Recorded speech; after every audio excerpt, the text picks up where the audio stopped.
But today, powerful people in faraway places want to take that away from us. They believe that they should be in charge of your laws, of your country, your life, and they don't care whether or not you agree. Halfway across the world, there's an institution that calls itself the International Criminal Court. Maybe you've heard of it, maybe you haven't. But chances are you don't know the names of its judges, of its prosecutors, or its president. And you shouldn't have to.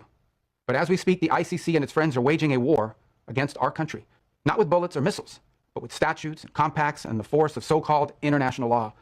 When the ICC was born 24 years ago, they told us that it was merely a narrow backstop, a global court that would step in to prosecute only the gravest offenses, things like genocide and war crimes, and only when a nation's courts were unable to prosecute them on their own. But the truth is, it was something far more radical and extreme. It was a global tribunal staffed by unelected globalist bureaucrats who claim their power is almost unlimited. The danger of this global court has only continued to grow. Today, it threatens every aspect of our political and legal system. Border Patrol agents removing violent criminals from our country, American Marines risking their lives to defend our homeland, prosecutors working to dismantle terrorist plots to attack and kill Americans. If we stand idle, all of them would be at the mercy of foreign judges thousands of miles away, facing the constant risk of prosecution and even imprisonment for the so-called crime of defending their own country. The American people never agreed to any of this, and they never will. Read the words of our Declaration of Independence. We fought a revolution against a foreign power, transporting us beyond seas to be tried for pretended offenses.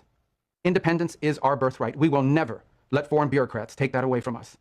This administration will not sit by as the ICC and its allies seek to threaten our people. If they believe they can deprive us of our sovereignty, we will teach them the full meaning of American resolve.